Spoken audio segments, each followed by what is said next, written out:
పప్పు రుబ్బుతున్నావా పెదరాయుడు? ఎవడికైనా చేసిన పాపం పండుతుంది అంటారు. నీకు మాత్రం అదిగో అలా పిండయింది. అరే రే రే రే రే, చేతి నిండా భార్యలు, ఇంటి నిండా బంధువులు, బీరువా నిండా డబ్బులు, ఊరి నిండా జనాలు. ఏరి ఎక్కడ? ఇంటర్వెల్ ముందు ఇంటర్ చదివే కుర్రాడు ఏదో ఆవేశంగా డైలాగులు చెప్పాడు, సెకండ్ హాఫ్ కు మర్చిపోతాడు అనుకున్నావు కదూ? మర్చిపోవడానికి నువ్వు నాకు ఇచ్చింది అప్పు కాదు, ద్రోహం. అమ్మ వచ్చిన ప్రతిసారి అడిగేవాణ్ణి, అమ్మా నాన్నెక్కడా అని. నీ గురించి తెలిసాక నీ ముందుకొచ్చా, నీ బ్రతుకుని ఇక్కడి దాకా తీసుకొచ్చా. పిక్చర్ అభి బాకీ హే మేరా పితాజీ. నిన్నిలాగే వదిలేస్తే ఈ ఆండ్రాయిడ్ తో వదలవు. సామ్సంగ్లు, హెచ్టీసీలు, లెనోవాలు అంటూ కనిపారేస్తూ మా అమ్మ లాంటోళ్ళ కోసం తిరుగుతూనే ఉంటావు.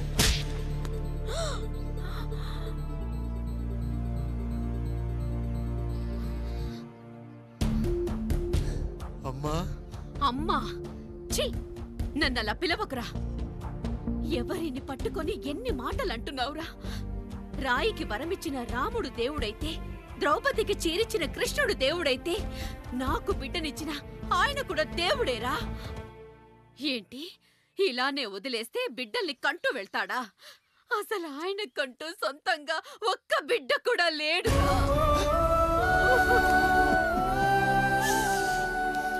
అసలు ఏం జరిగిందో తెలుసా? మీరుండండి అయ్యా, ఉండండి. మొదటి భార్యని చేసుకున్నాక పిల్లలు పుట్టలేదని రెండో పెళ్లి చేసుకున్నారు. ఆవిడకి పుట్టలేదు. మూడోసారైనా తగులుతుందనుకున్నాం, తనకే పుట్టలేదు. పిల్లల కోసం పెళ్ళాలని మార్చాడే కాని వాళ్ళని వదిలేయలేదురా. అదిరా మా పెద్దయ్య మనసు. ఆయన దగ్గర బాణం ఉంది కానీ లేదురా, అసలు నీ తండ్రి ఎవరో నీకు తెలుసా? తెలుసా? ఇదిగో ఈ కాముడేరా నీ తండ్రి. గేదె నల్లగా ఉన్నంత మాత్రాన పాలు తెల్లగా ఎలా ఉన్నాయనే కదరా నీ ప్రశ్న. దానికి సమాధానం చెప్పాలంటే, ఒక వర్షం కురిసిన రాత్రి నేను 9వ నెల బాలింతగా ఉన్నప్పుడు. పండు పండు, ఇదిగో. ఏమిటండి ఇది? నిద్రలేస్తే నేను, బయటికెళ్తే గంటోడు, పక్కకెళ్తే పాలేరు, ఎప్పుడూ తిరిగే తాయారు. రోజు మమ్మల్ని చూసి చూసి బిడ్డ కూడా జిడ్డు మొహం వేసుకుని పుడతాడేమో అని భయంగా ఉంది. కడుపులో ఉన్నప్పుడు మనం ఎవరి మొహాలైతే చూస్తామో అచ్చం వారి పోలికలతోనే పుడతారంటారు. పొరపాటున నా పోలికలతో పుడితే?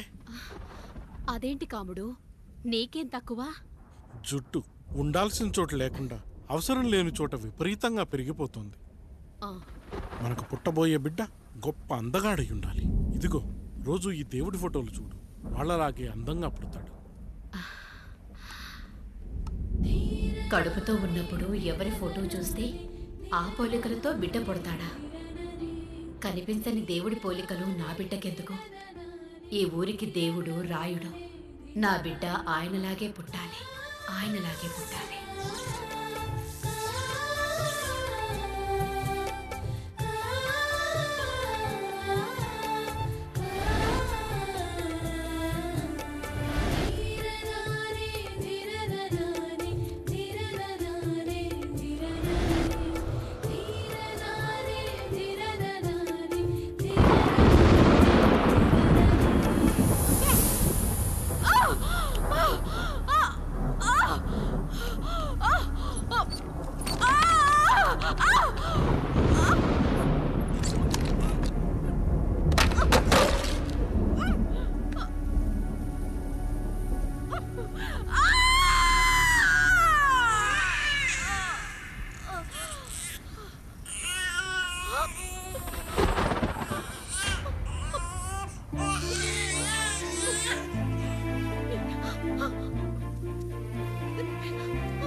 ఏంటి పండు ఇలా వచ్చావు? అయ్యా, తప్పు జరిగిపోయింది పెద్దయ్య. ఏం జరిగింది? అసలే నువ్వు ఒట్టి మనిషి కూడా కాదు. ఒక్కసారి ఇటు చూడండి అయ్యా.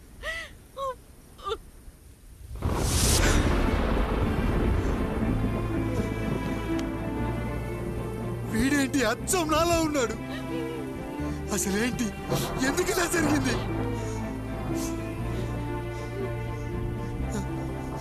నువ్వు ఎప్పుడైనా చీకట్లో పంపు సైడ్ దగ్గరికి వచ్చావా? మరి అమలాపురంలో శివాలయం దగ్గర రత్నాలు నీకేమైనా అమ్మవుతుందా? పిఠాపురంలో పద్మం, రామాపురంలో లక్ష్మి, కాకినాడలో సుజాత. అయ్యో దేవుడా, అసలు ఇదంతా ఎలా జరిగింది పండు? అయ్యా, ఇదంతా కాముడి వల్లే అయ్యా, కాముడి వల్లే. కాముడా? కాముడు కుటుంబానికి నాకు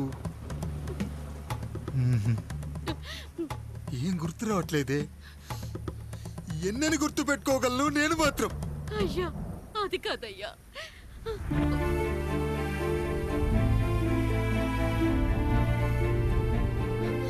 అలా రోజు మీ ఫోటో చూసి చూసి అచ్చం మీలాగే పుట్టాడు. అయ్యో, నా పోలికతో బిడ్డ కావాలనుకోవడం ఏంటి పండు? నువ్విలా చేయడం ఏంటి పండు? పోలికల కోసం ఫోటోలు ఎందుకు చూసావు పండు? అందుకే కదయ్యా ముందు ఆ డైలాగ్ చెప్పాను, తప్పు జరిగిందని. ఇప్పుడు ఏం చెయ్యాలయ్యా? స్వచ్ఛమైన మన ప్రేమను ఈ పాడులోకం అర్థం చేసుకోదు. కనీసం మీ ఇద్దరి జీవితం బాగున్నా ఆనందపడేవాని. వీణ్ణి ఇక్కడ ఉంచొద్దు పండు, బయటికి పంపించు. బయటికి పంపించి బాగా చదివించు, గొప్పవాణ్ణి చెయ్యి. వీడికి అయ్యే ఖర్చంతా నేనే భరిస్తా. అవసరమైతే ఆ డబ్బు కాముడి జీతంలో కట్ చేద్దాం. అయ్యా, వెళ్లే ముందు వీడికొక పేరు పెట్టండి అయ్యా. వీడు ఇంకో రాయుడు, అంటే ఇంగ్లీష్లో అండ్ రాయుడు, అండ్ రాయుడు.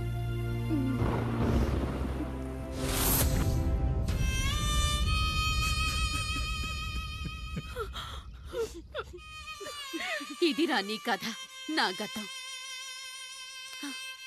నిన్ను చదివించడం కోసం ఆయన మీ నాన్న జీతంలోంచి నెలకి 3,000, 4,000 కోసేసిచ్చేవారు. అప్పుడు ఆయన పడిన బాధ పగవాడు కూడా పడకూడదు. చూసావారా, దేవుడు లాంటి పెద్దయ్యని అనవసరంగా అనుమానించు ఎంత పెద్ద తప్పు చేశావో అర్థమైందా? ఒకడు నిమ్మకాయ పెట్టి పసుపు వేసి ఉప్పు కలిపి పులిహోర చేయొచ్చు, కానీ ఆ పులిహోర ఎప్పటికీ దేవుడి ప్రసాదం. నువ్వు ఆ దేవుడి ప్రసాదాన్ని, ఇక ఆయనే మీ నాన్న. చూసావా అమ్మా, ఈ రోజు నుంచి నాకు 3 అమ్మలు, 2 నాన్నలు. నీకు మాత్రం ఒక్కడే భర్త, నాన్నకు మాత్రం ఒక్కటే భార్య. మా నాయనే. అయ్యా, బిడ్డను ఒక్కసారి ఎత్తుకొని తిప్పండి అయ్యా. బాబు, నాన్నా,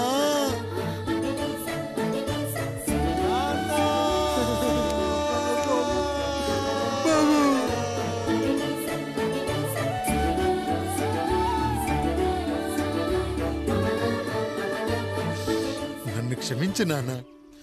ఇప్పటికైనా నిజం అర్థం చేసుకున్నావు. అది నాకు చాలురా, చాలు. చాలదు నాన్న, నిన్ను ఏలెత్తి చూపిన జనంతో చెయ్యెత్తి దండం పెట్టించాలి. అన్నయ్య కంటే ఆస్తి ముఖ్యమనుకున్న మన కుటుంబానికి గుణపాఠం నేర్పించాలి. ఇక నాకు వదిలే నాన్న, నేను చూసుకుంటా.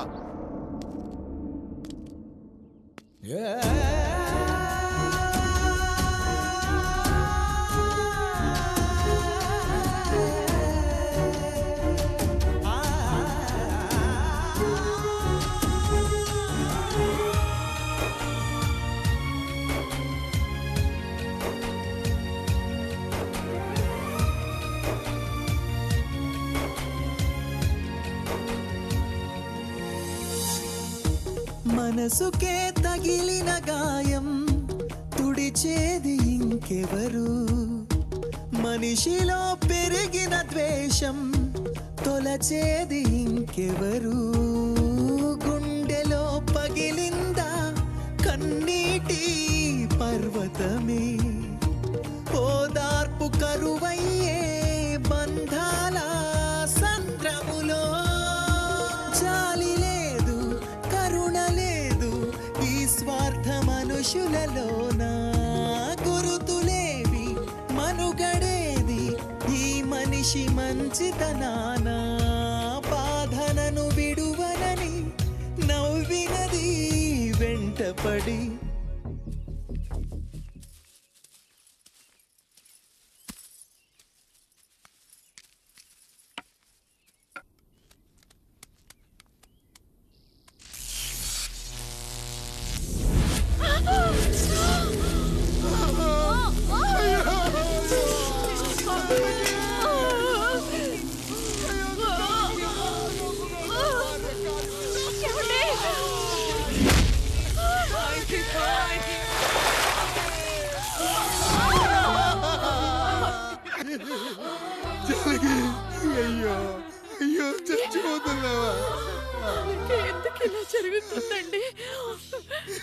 నీ మనసులో మాట నాకు తెలియదా?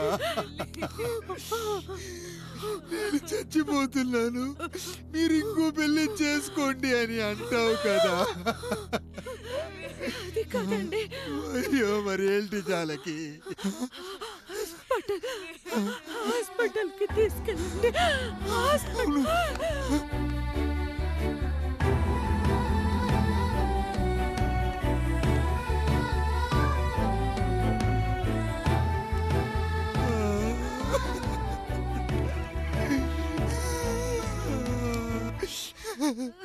జానకి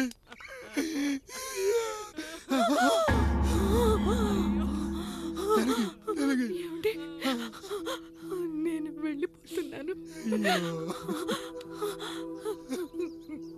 నా కోసం చివరిగా ఒక పాట పాడండి.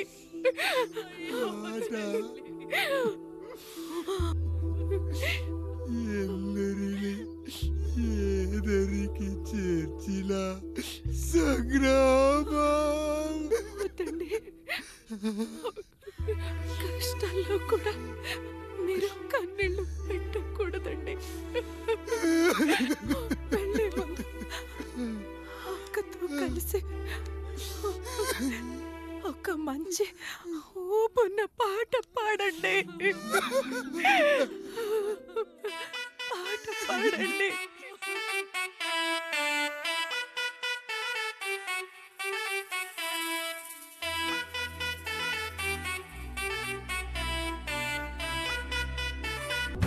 అయ్యా అయ్యా రండయ్యా, పెద్దరాయుడు గారు చనిపోతున్నారయ్యా, రండయ్యా, మీరన్న వచ్చి ఆపండి అయ్యా.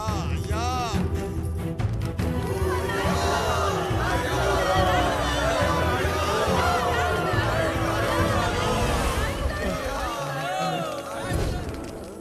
ప్రజల్లారా, నా బిడ్డల్లారా, నా జీవితం మీకే అంకితం. మళ్ళీ జన్మంటూ ఉంటే మీకోసం తిరిగి వస్తాను.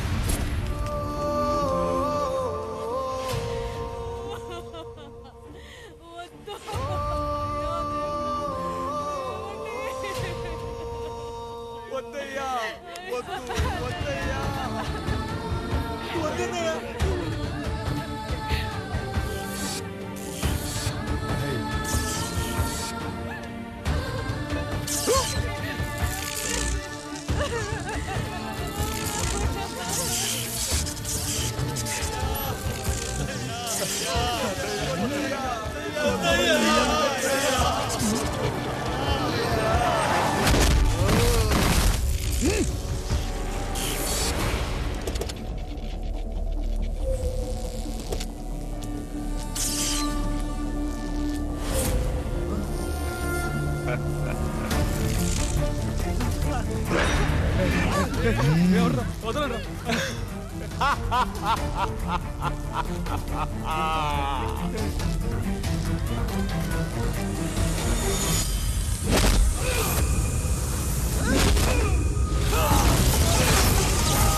పట్టడానికి ఎవడొస్తాడు?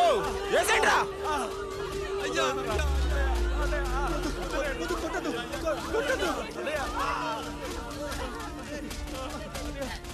నీకు కష్టం వస్తే ఒక్కసారి నాన్న అని పిలవరా, ఆ సమాధిలోంచైనా లేచొస్తా.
లేచి నిలబడండి, కొట్టండి, గట్టిగా కొట్టండి, కసితీరా కొట్టండి. ఈ చిత్రంలోని నటులను, సాంకేతిక నిపుణులను ఎక్కడ పడితే అక్కడ కొట్టండి. కనిపించిన ప్రతి చోట కొట్టండి చప్పట్లతో. విడివిడిగా ఉన్న వ్యక్తుల మధ్య బంధాన్ని నిలిపేది కుటుంబం. విడిపోయిన కొబ్బరి ఆకులను కలిపి ఉంచేది కొబ్బరి మట్ట. కుటుంబం కోసం నిలబడ్డ ఎందరో అన్నయ్యలకు మా ఈ చిత్రం అంకితం.